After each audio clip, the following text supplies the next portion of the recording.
there, welcome ladies and gentlemen to today's show. I am excited, triple 9 times, 15 times excited because today, you're hanging out against with some lovely couple today. You know who's speaking? My name is Steven Dossou, all the way from Togo, Togo.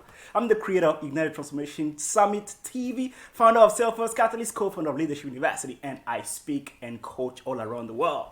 And my passion, my drive, and my purpose is to bring you always the best inspiration tool that can make you tickle, diggle, wrinkle out of your body. Because look, the truth is, every single time we fall into a comfort zone, that's what we are as people. But when we have the right people around us, what Les Brown would say, OQP, only quality people around us, to remind to us what opportunities we have, to remind to us what is the potential we carry, at least we'll take a little minor step to go after it. And today, what you see on the screen today is a true reflection of great potential. It's a true reflection of living on earth and living your full potential and living for a purpose. Because this lovely couple that you're seeing today, they are traveling all around the world for the past 5 years that they've been married. And happily married, you can see that, right?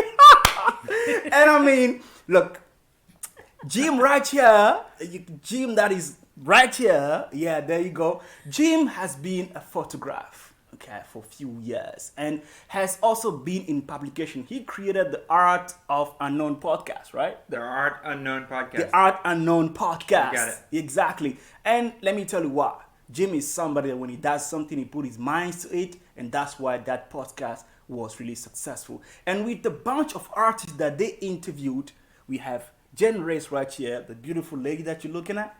She's a yogi, an artist, a creative, and she believes in nature.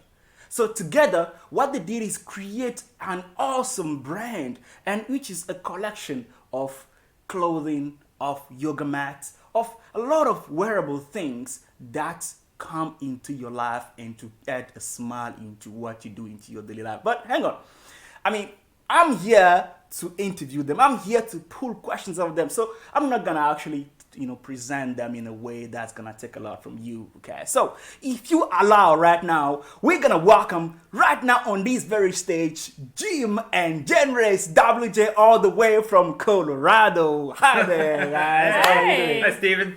Thanks for inviting us here. We It's appreciate it. It's a pleasure. Yeah. How are you guys doing though? You good? We're fantastic. Fantastic. Guys, what you see is real, okay? This is no stage or this is no... We didn't practice this, by the way. There's no practice around here. The smile, the enthusiasm, the energy, the passion, this is real. And that's what they've been doing for the past 5 years going around the world. Let's talk about that for a second. Guys, look. Nowadays, what we see, what we know, the standard is that you work, you get married, in the American way, it's 25, 28 years old. Yeah. And you get a wife. Hopefully she's pretty. And you have kids. You get a corporate job. You buy a car. You buy a house, and that's it, right? Yeah. You grow old, and your kids go to university, and that's about it. Okay. But here we are. We have Jim here that has gone through various entrepreneurship journeys, built various businesses, gone up and down, and now you and your wife Janrace, who by the way has also done her thing. Jen, I'm going to be asking you very soon, okay, about your journey, about, what I read in the bio. I was like, wow, she did that, okay? So here you are, you two, now traveling the world, okay, doing something that some people only imagine on TV, okay? Yeah. That's the truth. So first question is, how did you get here? What inspired you to go all around the world and to do the things that you're doing now? Well, we have this modern technology called an airplane, so I jumped on that, flew right across. It was really easy. But I like you said earlier, especially in America, the standard is you go to school, you go to college, university, you get married you find a partner, get married, have your 2.5 kids, your dog and your cat, and your white picket fence, and that was the old way of doing things. And what I've seen firsthand, personally, in my own family, and I've seen so many other people, that wasn't satisfying to them. They've wanted something more. And a lot of times you'll have it in a marriage, I think, where one partner ends up giving up their dream because they become the housewife or the house father or whatever, to take care of the kids and take care of the house. And I realized that wasn't something that I was looking for, and I wanted to be free, financially free. I didn't want to be a slave to a job. And there's a little acronym for job that I like to keep in my mind. JOB stands for just over broke. Wow. Because that's what so many people do. They're a slave to their job, and it's get up and go to work and come home and cook dinner and watch TV and fall in bed to get up the next day and do it. And to me, that was death. So I decided I wanted to seek a different life. And so I started looking around. Where could I find teachers and mentors that would teach me how to live a different life? So I knew I wanted to travel. I knew I wanted to see the world. And I ran into Janrace. I met Janrace, and she also had similar passions and similar desires. And so it fit really well. And here we are, 5 years later. Awesome. Well, 7 years. 7. 5 years married, 7 years together. Yeah, that's the secret number. Yes, 7 years. Janrace. Okay, I think you are the star of the show. Okay. Oh, I'm the star of the show. Janrace is the star of the show, all right? Step off that. So Janrace, tell us a little bit about you. What is your journey? And I mean, the reason why I want you to tell us more before I even get into the couple thing, how you guys got together and decided to travel, is because your accomplishment are major. They are a big deal. No offense to Jim at all, right? But I believe that you've also done quite some astonishing stuff. Okay, so tell us a little bit about that, please. Sure. So actually, my background's in marketing and graphic design, and I've been a graphic designer, was a graphic designer for a very long time. Always been a creative type, and I love the creatives. I love the arts, and wanted to dabble into art. And so about 10 years ago, I started doing visual art, and I loved it. It was a way for me to express myself through the canvas and show my artistic ability. And so I've been, for the last 5-6 years, I've been traveling around displaying my artwork, and wanted to do something a little bit different than just have art on the wall. And so Jim and I just recently partnered together to do a different project, which is working with other artists to turn their artwork into wearable art. So we're super excited about that upcoming project that we're working on. But the creative endeavors never end. And so, we're always, Jim and I are like a creative force. We love the arts, and we want everybody else to experience art. And it doesn't necessarily need to be just a pretty picture on the wall. It could be visual art. It could be art installations. Sound and light are what we're exploring with. We're looking to work on larger art installations around the world and incorporate light, because I love light. So, okay, all right. What about the works of yours that have been published, in over a dozen of papers in the United States? Yeah, what about those? What about those? Yeah. No, I've done a lot of different shows. Actually, before I met Jim, I was doing art shoes, where I was creating custom art shoes and did a lot of different fashion shows. Okay. So I love mixing fashion and art together. That's one of my biggest passions, is because I think that there is a niche for turning wearable art. Like, I love wearable art, and I started with art shoes. And then Can I interrupt for a second? Yeah, Okay, that's go for actually it. how Yeah, we, yeah. okay. So I guess I had met Janrace in some circles, because I had worked in the art world with photography and with the magazine. And I actually was a sponsor. My magazine was a sponsor of the art show that she was in. Okay. And I went to the art show specifically to see her work, because the art shoes, I was so fascinated with the idea of, like, when I saw images of it, I was like, these are so cool, I want to go check it out. And then, the shoes weren't as exciting as she was. all right, I like that. Okay, ladies and gentlemen, you have it right now. Okay, so this guy went looking for shoes. Okay, and look at him now, all blessed with the entire creator of the shoes. Right? How awesome is that? So, I mean, since we are talking about how you guys met, okay, when I met you two, as a matter of fact, till now, something that I perceived from your relationship is authenticity. All right. I perceive strength. I perceive, people that complete each other, I perceive something that a lot of couples lack nowadays. I mean, I'm not with you 24/7. And I'm pretty sure that you have your differences, okay? However, when the camera's turned on. yeah. However, the united front that you present, like by everyone, is inspiring. Okay, I mean, I remember some of our friends were making jokes earlier on that we almost thought your wife is imaginary because you talk about her every single time, right? So what is the secret, okay, of your relationship? What makes you guys, speak one voice at the time? What do you guys think that keeps you gelled together, share one vision, one passion, and everything? One thing I want to say is you said that we complete each other. Actually, we're our own individual person. Okay. But when we come together, yes, we are one force. But one of the most important things about a relationship that I think is very important, and in any relationship, not just a marriage, but maybe with your kids or with your coworkers, is that whatever when you come home and you have a loved one, like for Jim and I, one of the most important things is that Jim is the most important person in my life. So to focus on that and have that one focus, everything else doesn't matter. So, that helps us mold our relationship because both of us have that in focus that we're each other's most important person. So he's my favorite person on this planet. Oh, wow. That's so cute is that? You know what they say?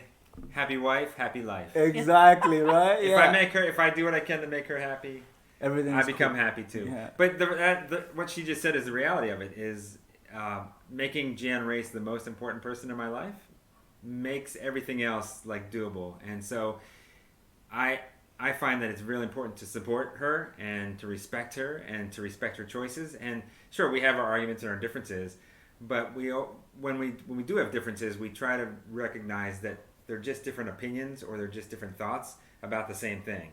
And so where can we find common ground? Instead of fighting with each other, where can we find and meet in the middle? And I think that's important in any relationship. People disagree all the time. That's human nature. And just that, the other big thing is like putting yourself in the other person's shoes. If I can try to understand her perspective, understand why she believes this should be this way, then I get a lot clearer picture. Even if I don't agree with it, I go, oh, okay, I can see why you think that, and maybe I can better understand, so it's easier for me to find a place to not necessarily agree, but to come to a common ground with her. Okay. So, yeah. And one thing I want to add is live in the power of the now rather than the past. So whatever past negative things that he's done in the past is from the past. Focus on the now, because if I go back to the past, it's just negative thinking. It goes down a negative spiral, and then I'm always mad at him. So that doesn't serve me, doesn't serve our relationship. So just focusing on the now and how we can improve our lives together rather than the negative past. Yeah. The now is so powerful, I think. Yes. In not only in relationships, but in life. The suffering that occurs, you suffer in only two ways. One, if you focus on the past, you suffer about that, and if you focus on the future, you have anxiety about what hasn't even happened yet. But if you live in the now, you're at peace. Yes. Regardless of what happens. The power of the now. Yes. So there you have it, ladies and gentlemen. They're saying that the key to their relationship, the key why they look so lovely as they do, is because they are able to put one before the next. In other words, this lovely lady here puts Jim first, and what Jim does is put this lovely lady here first. How awesome is that? I mean, that talks about actually having a sense of, how do I say this, but sacrifice, a sense of being able to retract your ego in the relationship, and accepting the next person for who they are, regardless of the thing that you believe in. Sure. Right? Yeah. So, I mean, look, the reason why I'm hammering on this is because let's face it, over 50% of American couples are divorced. Okay, and the fact that you still going strong, it's been 7 years now, and I can tell you now that it's gonna be another 100 more years to go. Jim told me the last time that he wants to live for more than 100 years old. So you stuck with Jim for the next 100 years, you know? Yeah. So how, Jim? How are you able to put Janrace first? And the question is gonna go back to Janrace as well. How are you able to put Jim first? Because the truth is, you said something, you know, just now. You said that we are still different people. So even though we are in the couple together, I as Janrace, I have a life, and Jim as Jim has a life too. Am I right? Yes. Yeah. Okay, good. Yeah. So in that sense, how are you able to make that that chemistry happen? That Janrace put Jim's first and Jim put Janrace first, because we want to know. We want to know how you do it, right? So how do you do that? Well, you mentioned it two things there. You said ego, and then you said about having your own individual life. What Janrace said. The thing I think that gets in everybody's way is their ego. Yes. You know, your ego is crying out for attention all the time, and too often, in the past, I would let my ego jump up. Oh, you've offended me. Oh, you've stepped on my toe. You know, metaphorically. Oh, you did something to upset me. And that's just the ego wanting attention. And if I go, okay, wait a minute, like, where is that coming from? And I think in anything that we do, if we're able to set aside our ego and go, okay, like, what does this person really want, or what does this person really need? And how can I help this person versus how are they upsetting me or offending me or saying something against me? It comes to religion. We talked about that before last week when we were chatting. Like, this earth has so many different religions on it, and everybody's entitled to their own spiritual belief, as long as, I believe, as long as it doesn't violate the grand laws of the universe, which is, you know, if your religion causes you to kill and maim and harm others, then that's probably not a really good thing. But think about this, and I know I'm getting a little bit off track, but the people who crashed planes into the World Trade Center, they believed with absolute certainty that they were right. Exactly. And so just because the rest of the world, or the majority of the world, or at least the United States, believed that they were terrorists and believed that they were wrong, to those people, they believed that they were in the right to do that. And so if you can find that space of, like, why did they believe that? What was the reason for that? You bring that into your relationship too. Why does she believe this way and I believe a different way? And realizing that belief difference is just my ego. And then the other thing you said was having that separate space. Like having our time apart. We're close together, we love each other, but we still are our own individuals. And I have my own things and my own likes and my own desires. I go off and do my thing. She goes off and does her thing. And then when we come back together, we're that much closer, you know? And that's extremely important. Like I said, that we're two separate identities, two separate beings. And it's important for me to have my own likes and my own interest and go off and do things without Jim. We do things a lot together, but it's important to have that space to do my own thing and to reflect and to grow with and without Jim. Interesting. I love that. I love that. Janrace, I believe that you have a voice. Okay. You have a voice for... It can get really loud too. Okay, very good, very good. Yeah, so turn up the volume right now, okay? So I want to ask you about that, okay? What is the message that voice carries? Is it a message for couples? Is it a message for young ladies out there? I mean, it's something that I wanted to dive in very soon, but I want to throw it in there quickly, okay? Is it a message that is there to inspire? What is that? What does that voice say? That's a very good question, Stephen, because, I'm still kind of thinking, like, where can I use my voice to inspire? I've always had a connection to other women because I think that women rule the world and that we should all stand together. And so I think that, if I can inspire and influence other women, then that's what I'm here on this planet. But I'm kind of still trying to rework and see where I can utilize my voice, and so I'm still experiencing that, because I know you had mentioned that maybe that I can use it towards other women of color, and so that's maybe an area that I'm going to tap into. So yes, I'm still exploring and learning. Oh, that's cool. Yes. So I mean, imagine the show Janrace has a voice. Yes. How awesome would that be? Yes. Yeah, lovely. Look, in my line of work, where I work with people and actually help them to find their voice, I can literally see through people when they have something to say, and that thing is going to make a difference in the life of others. You understand? And that's why when I met you, I was like, this woman right here has something to say. All right. So please turn up that volume. All right. And let that voice out. Let it out. Okay. Let the dogs out. Woo, woo, woo. Okay, guys. Let's come back for a second. Right now, you are building a business together. Yes. Okay, and again, we are talking about relationship, but the foundation of this business that you actually building is your relationship.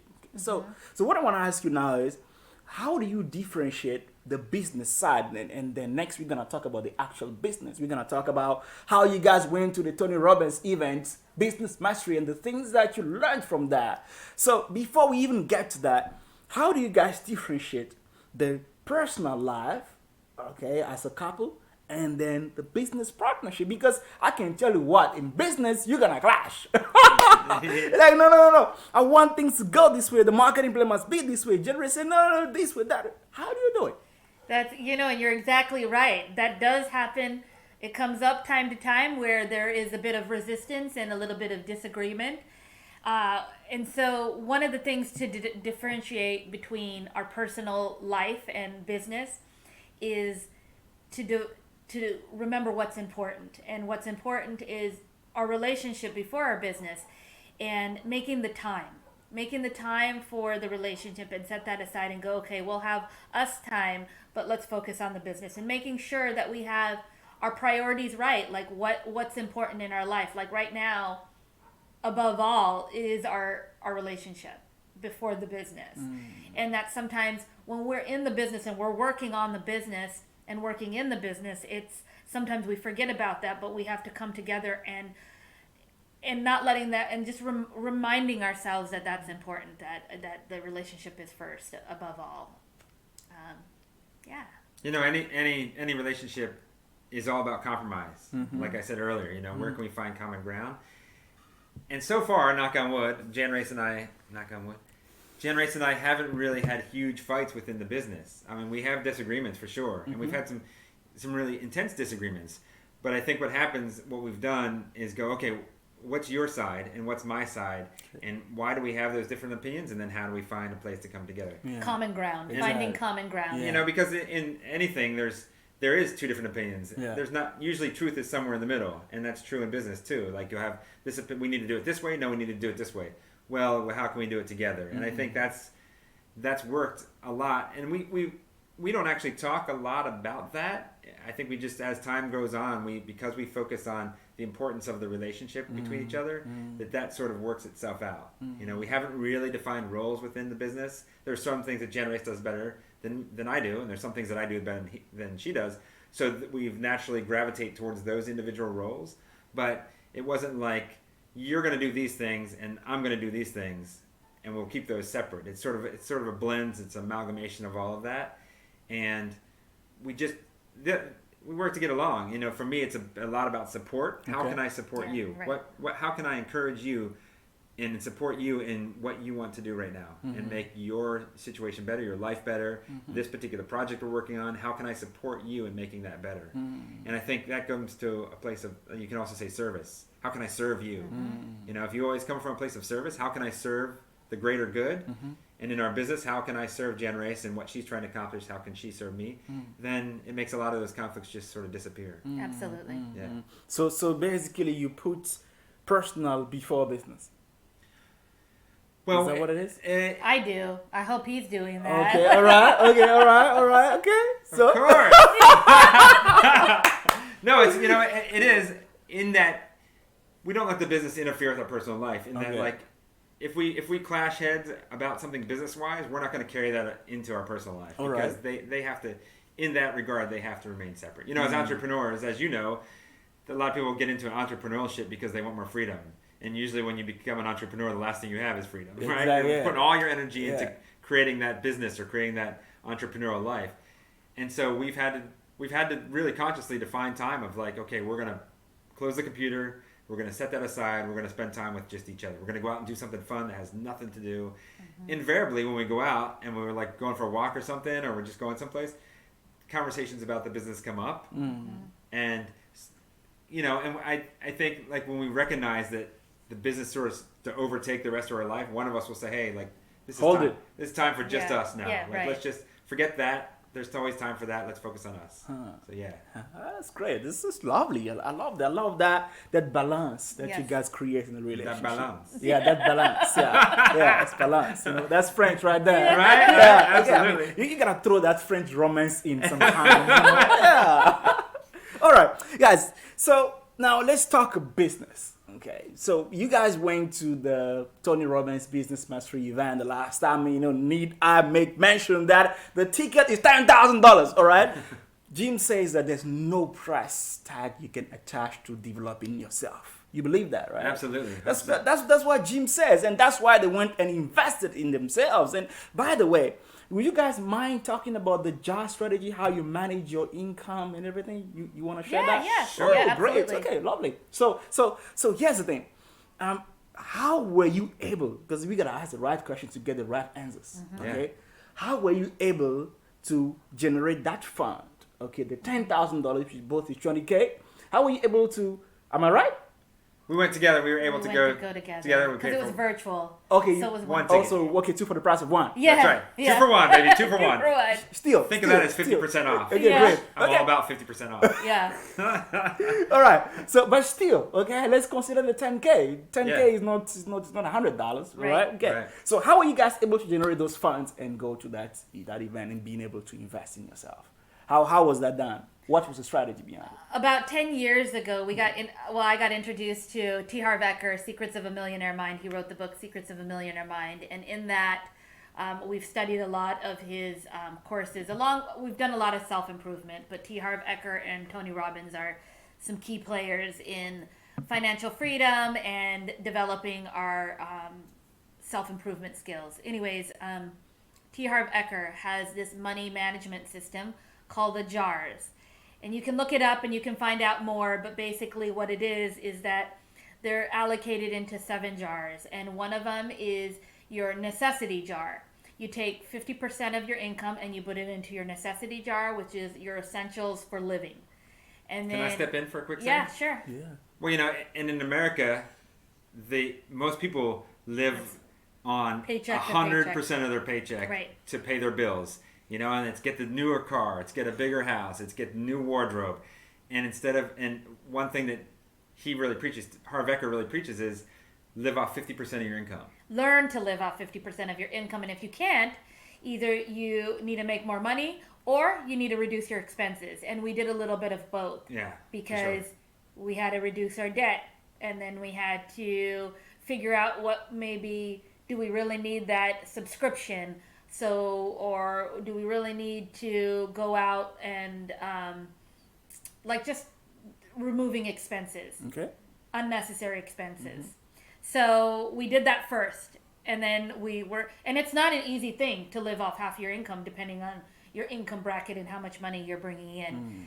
So it was definitely a habit to get into, to take that paycheck and go, okay, only half of it is going to the necessities. The rest of the money, do you want to explain how the rest of the jars go? Sure. So you have 6 jars total. Okay. 1 jar is your necessities jar, your bills, your absolute bills. And so, do you really need to get that manicure every week, that go to the salon? Maybe yes, some people do. But is that a place you can cut expenses? Like, do you need to get a new car? Or can you afford to drive the car that you have now? You know what I mean? Like, think about that. And when we started doing this, like Janrace actually she was in a place where she wanted a new car. Her old car was an old car. And we had saved up money, and instead of going out and getting a car where in America, you get car payments. So you buy a car and then you pay on it for the next 5 years. And so we said, okay, we have a chunk of money. What kind of car can we buy for this chunk of money? So we have 0 car payments.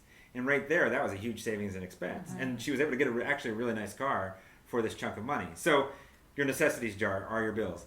And then the other 5 jars, actually more important, I think, than the necessities jar, is what we call the financial freedom jar. Okay. It's an investment jar where you put 10% of your money in to save. Save that money, and then you can invest that.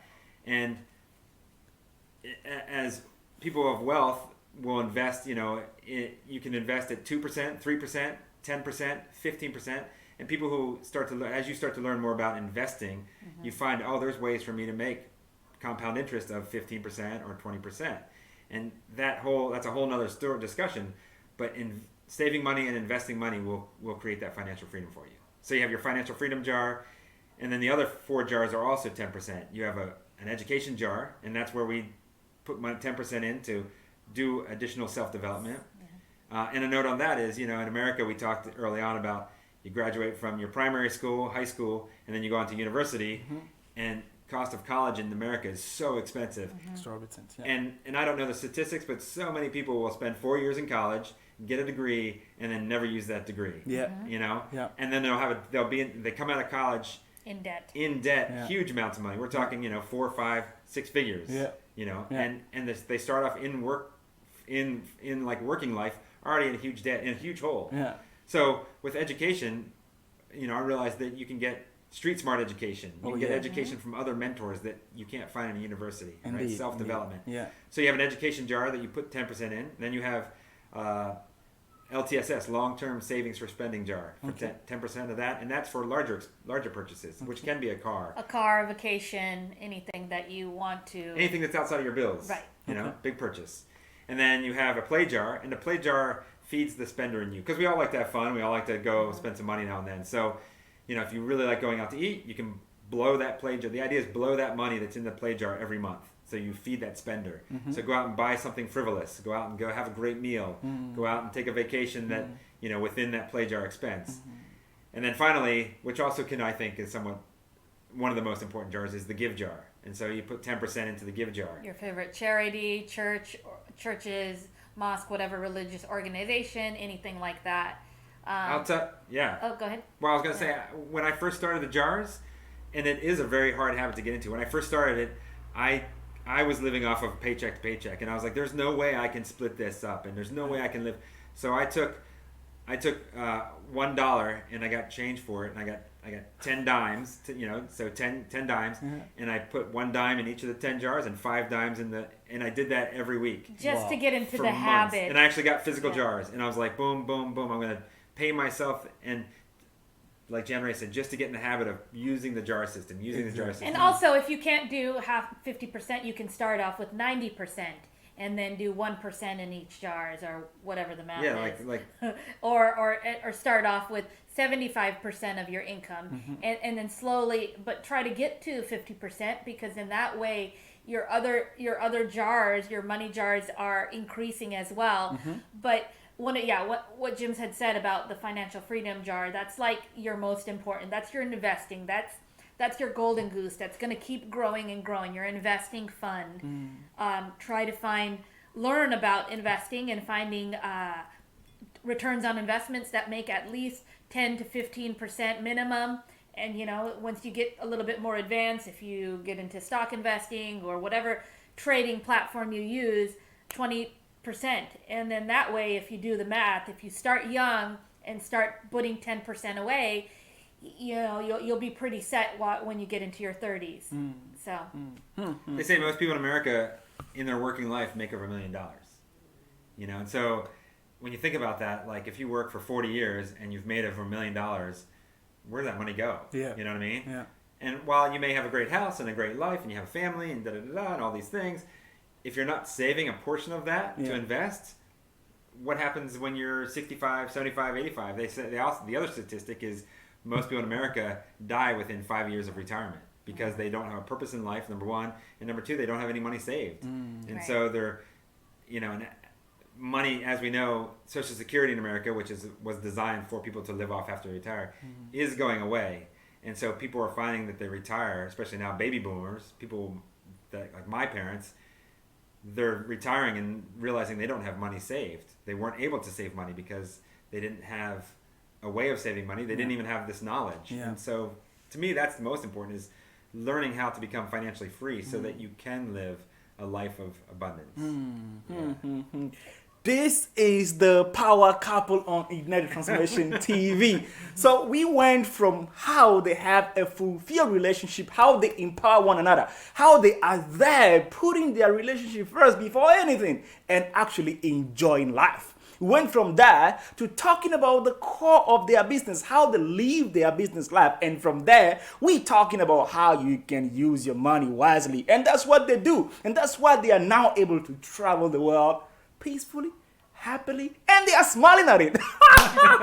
How awesome is that? So if you want to make sure that tomorrow is great, if you want to make sure that tomorrow you get money, you're not broke, you don't die after 5 years that you retire, make sure that you save your money in this way. 50 for yourself, and the other 50 create the jobs that these lovely people are talking about. As a matter of fact, right after this interview, I'm going to take a pen and a paper and write that down and put it to work. Oh, yeah. Yeah, I mean, I don't want to be 60 and, be broke as hell, right? That's right. That's right. Exactly. So now, let's come back to this event of Tony Robbins that you guys went to, the Business Mastery, okay? So, what did you learn? Okay, I mean, let's keep it very short, sweet, and simple. Okay, because I know it's a long event. Okay, but I want the people that are watching this right now to be able to get something out of it, something they can just take, put in their pocket, run away with, apply it, and get result. Sure. All right. So, what would you say, Jim? Janrace, we're gonna come back to you. I know you are the bomb. Okay, but let's go to Jim. Jim, what would you say? 3 principles or 5 principles that you got from this seminar? Man, I'm going to say the very first one that came to mind, the most important, is service. We talked a little bit about already with the jars, with the give jar, but if you come from a place of service in your business, how can I serve others? How does my business serve others? Just like you're doing here, you're serving others by sharing the wisdom that you gain by interviewing other people, and you're serving other people. The more people that you can serve, and this is something that comes right from Tony Robbins, the more people you serve, the wealthier you'll be. And that wealth isn't necessarily financial wealth. It's wealth that fills you up. It fills your soul. It's taking that way. How can I serve? If you always ask that question, how can I serve? Then they say you pay something and you get it back tenfold. I think that's key. And I mean, if I'm only going to give 1 point, that's it. But I'll come up with 2 others. Okay. It's okay. Let's go to Janrace. Yeah. I'll think a little bit. Like I said, Janrace is the bomb. All right, so you hold it. Janrace, talk to us. Yeah. So the very first thing, yes, the attitude of gratitude is very important. All right. One of the things, though, before doing any business, is that it's 80% psychology and 20% skill. Okay. So that means you got to get your mind right before you do anything. And what that, self-improvement is very important. At least Jim and I think it's very important. You have to get your mind right to think like an entrepreneur. In order to become a leader, you need to have your mind right. Like, help me out. Like, so you need to have your mind right. What am I trying to say? Like, it's all about psychology, the way you move, your physiology, the way you interact with people. What you believe, like if you can imagine it, you can believe it. Mm-hmm. So is that what it is? Well, I was gonna say, if you act broke, you're gonna be broke. You know what I mean? Like, if you have a mindset of I can achieve, then you will achieve, no matter what it is. You know. And then another thing about how it's 80% psychology and 20% skill in business specifically, or anything that you want to achieve. Doing dreaming it is a nice illusion, and thinking about it is okay, great, you're motivated about it, but when you actually schedule it is when things come. So if you take massive action and schedule it, your actions will start coming true. Your dreams will start coming true is when you actually put pen to paper and schedule it and figure out what you need to do next. How are you going to get to the next level? That's what Tony Robbins says. If you schedule it, it comes true. So, who do you need to talk to? What do you need to read? What do you need to learn about? Whatever it is, whatever that next step is, if you schedule it in your calendar that, hey, this is what I need to do, this is what I'm going to work on, and you continue to take massive action, things will happen. Things will start happening. I'm going to go with my second and third point on that. All right. So first was service. For me, first was service. Second is know your outcome. Know where you're trying to get to. Okay. Like, you have to determine first, what is it that I'm trying to achieve here, and what is my outcome? The analogy that he uses all the time is a plane flying from like Los Angeles to Hawaii. Okay. A plane flying anywhere, it's actually off course 90% of the time. Yeah. It gets buffeted by the wind, the jet stream pulls it. and the plane, so it's headed in this direction, but it goes over here. They have to readjust, and they start heading it, and then it gets blown over here. And so they just constantly readjust until they get to their destination. And it manages, a plane will almost always manage to fly from point A to point B and land with no problems, even though it's off course 90% of the time. Yeah. Because they knew their outcome. They knew where they were going. And so in business and in life, you need to know your outcome. And then the third thing that Janrace just touched on is take massive action. In that you can get caught up in what they call analysis paralysis, where you just start, I'm planning it, I'm working on it, I'm scheduling it, I'm doing these things, I'm going to do this, and you start, and you're planning it, but you haven't done anything. Like, get your butt off the couch and go take action. Like, take that first step to what you're going to do to achieve it. So, you got to serve, you got to know your outcome, and then you got to take massive action. Take some action. One more thing I want to say is don't get caught up in the tyranny of how. Going back to outcome, if you know what your outcome is, what it is, what purpose, what your purpose is, what your outcome is, know the what before the why. Yes.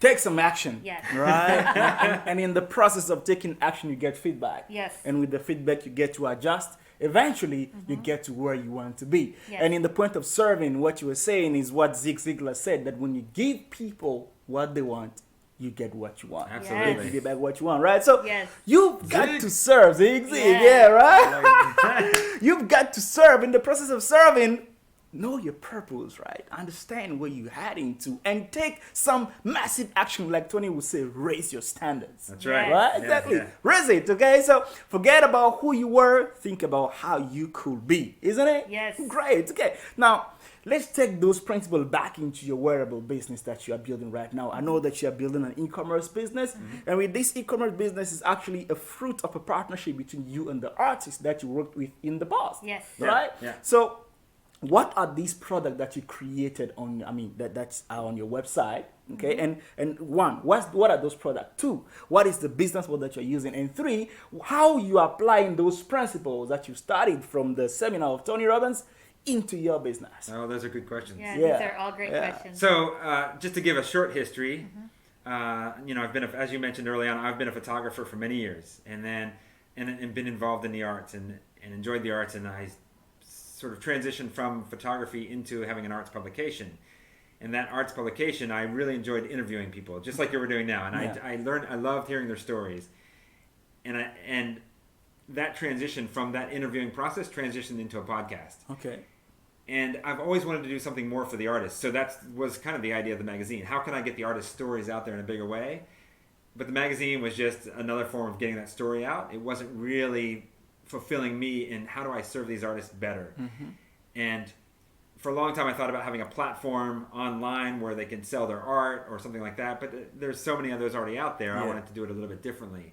And so we had an e-commerce site that we had launched a couple of years ago that we were sort of struggling, and part of doing the e-commerce is so that we could travel. We can travel the world, and as long as we have an internet connection, we can do e-commerce. Yeah. But the idea of taking the artists from the podcast that I interview that have really fantastic visual art, and then transferring that onto clothing that we can then sell and give that some of that percentage back to the artist, it allows them to get their art out to the bigger world. Yeah. And there's some artists that are very much like the old school, like my art belongs on the wall. I'll never put it on a jacket or a t-shirt or a coffee mug. Oh, that's sacrilege, right?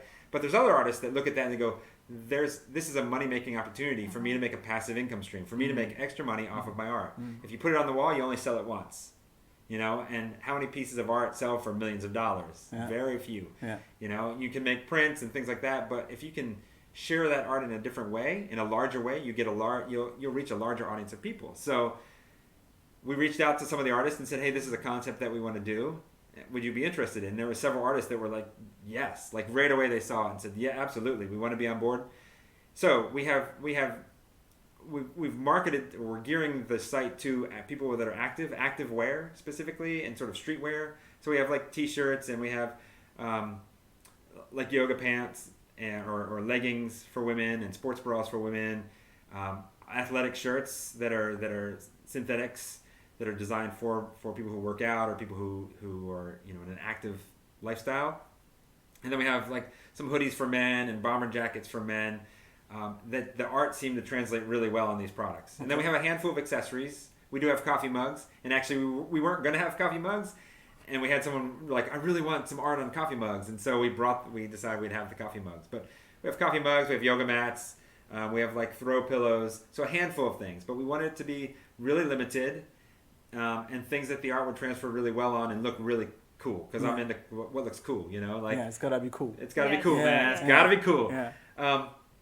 So reaching out to those artists and having them on board gave them, like, the podcast gives them a platform to talk about their art. Yeah. And then the store gives them a platform to sell their art in a different way, in a new and unique way. Yeah. And because we were so passionate, we're both artists by our historical trade or whatever. We wanted to give art back. We wanted to give a percentage back to the artists as a way of service, if you will. Yes, So, adding value to the artist by giving them a percentage of the sales. So our artists are our number one. They are here. We are here to support them, and we're adding value. But we're also adding value to our customers, because now we're introducing them and connecting them to amazing artists from around the world. Yeah. So we're super excited about that. Yeah. Yeah. In addition to that, is we are all about sustainability. We value sustainability, and so all of our products are made from recycled plastic. We also we reduce textile waste by creating custom-made orders specifically for you. So it's not just all these clothes are made and then they're sitting in inventory. No, they're made when you place an order. It's specifically made for you, and so we are trying to cut down on all the waste, the mass production that's produced in the fashion industry. And then also the inks that are used are soaked, the inks are soaked into the fabric, and those inks are toxin free and biodegradable. So that's, helping the planet one step at a time. Plant-based. Yes. Awesome. Just on that note of fashion, traditionally in the fashion industry, 80% of garments that are made are destroyed. Either burned or end up in a landfill. If you make like the mass production of garments, like say for example this shirt that you have on, if you bought it or the shirt I have on, or the shirt she has on, if you bought it at a regular department store, and you go to the rack and there's all the sizes there, they've made hundreds of thousands of those to ship to all their stores around the world or around wherever, and the ones that aren't bought, they do filter down through the system. Like they'll go from the department store to a secondhand store. Oftentimes a lot of these To the developing countries. will send clothing to developing countries and things like that. But stuff that's not sold, it's either burned or it's put into a landfill. And 80% of clothing that's made in the world today is actually, that's what happened to it. It's put into a horrible, landfill, yes. or it's destroyed. And so one of the things that I really liked about this business model is that it's made for you. You order a shirt, and it didn't exist before you ordered it. Exactly. When you ordered it, it's made just for you in your size, and it's shipped to you. And there's really not another quite like it, because it's original, one of a kind. So I'm the only person wearing an entire world. Yeah. Is that what it is? That's what it is, right? Yeah, to a certain degree. Yeah. Yeah. Now someone else can order the same shirt, Yeah. but that same shirt is made just for them. Exactly. So, yeah. That's really good. So that means that I'm actually having a sustainable, original, version of Gucci on me. Right. That's what it means, right? Yes. And what's the name of this website, guys? artunknownstore.com. artunknownstore.com. Oh yeah, there you have it. artunknownstore.com from Double J's, Jim, and Janrace, right? All the way from Colorado. Ladies and gentlemen, we are almost at the end, but let me say this, that the bombs that these lovely couples been dropping on you guys today, you gotta take note. Like I said, take a pen and a paper and write down, all right? Go through this interview like it's a lesson, as if you were at the university, but the university of life, okay? Take down these principles from relationship to saving money to business secret to whatever is coming out of here. I mean, you name it, like it's coming on you. It's almost like you went into a store to buy a shoe, okay, and then all of a sudden the store owner is giving you t-shirt, is giving you glasses, is giving you a lot of things for free. That's what it is right now. That's what you are getting, okay? So we are almost at the end of this, but I want to ask you, Janrace, what do you have to say? Like we said before, in the middle of this talk, you have a voice, okay? So before we close this beautifully, what do you have to say to the people out there? Wow. What do I have to say is, I'm going blank all of a sudden. Oh my goodness. I felt like I was put on the spot. No, that anybody, it doesn't matter what situation you're in, that you can make a difference. That you can easily add service to other people's lives, and it doesn't necessarily need to be a big service. It could be you're walking across the street and you see somebody in need, or you could just give a friendly smile or a hug. I know it's COVID times, but there's a lot of things that we can do to add service. So I think that one of the things that to end this is to figure out how you in your life can add service to other people's lives, add value. Jim, what do you say? Service. Actually, on that note of service, they say, like, if you're depressed, if things aren't going well for you, the fastest way to get out of that depression is to serve somebody else.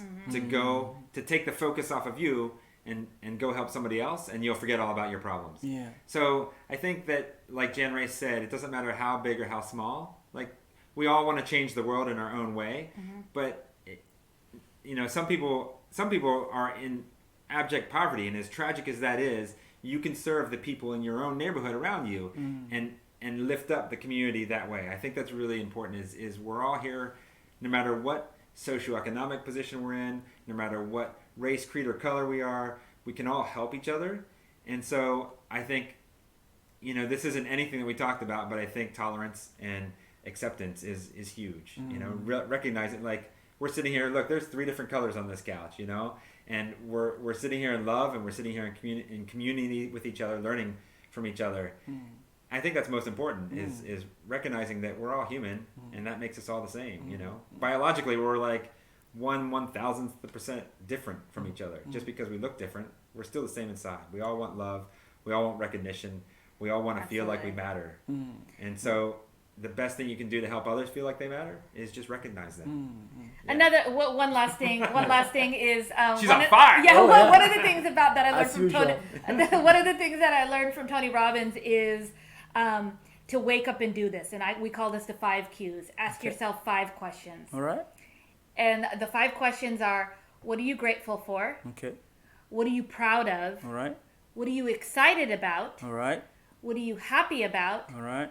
And who do you love, or who loves you? And if you can wake up every morning answering those 5 questions, it puts you in a different state. And you start your day off just a little bit more lighter and refreshed. So every day we've been starting that. It just mentally, just go through those 5 questions. What are you proud of? What are you happy about? What are you excited about? What are you grateful about? And who loves you, or who do you love? And if you can just run through those questions in your mind and get into the habit of just, even in the middle of the day, just stop for a moment and pause and think, just to get your state into to live in a beautiful state of just gratefulness. Yeah. How awesome is that? There you have it, ladies and gents, from Janrace herself and Jim right here. Jim, right? Yes. Jim, and Janrace, double J's, all the way from Colorado. There they are, the lovely couple. So, look, here's the truth. If for the past 45 minutes you haven't gotten anything out of this, then you're never going to get anything out of anything. That's true. I mean, that's the truth, that's right? True. Okay. Yeah. So that it was on Ignite the Transformation TV, the platform that is obsessed. All right. We are obsessed right here to inspire you, to pull the genius out of you, whether you like it or not. Because the truth is, we believe that every single body has genius in them. And so do you. All right. I mean, Jim spoke earlier on about color, but if you don't mind, Janrace, I just wanted to mention that you are from a Pakistani background. Yes. Yeah. Okay. So Janrace here is from a Pakistani background, and right now I can tell you what, she's making waves on Earth. Right. She's leaving a mark from where she came from all the way to the thing that she's accomplishing right now. So if she can do it, lady, if you're watching me right now, whether you're watching for Africa, Indian, or from Pakistan, I don't know where you're watching from, I want you to know that you can do it too. And ask yourself those 5 questions that Janrace spoke about earlier. And that's why we are here on Ignited Transformation TV to bring you the very best of interviews, the very epic of interviews that you've just had right now today from the WJs. My name is Stephen Dossou, all the way from Togo, Togo. I'm here to serve, to bring the best out of you, like James said earlier. And right now, on that note, remember to keep me great, and I'll see you at the top. Bye-bye.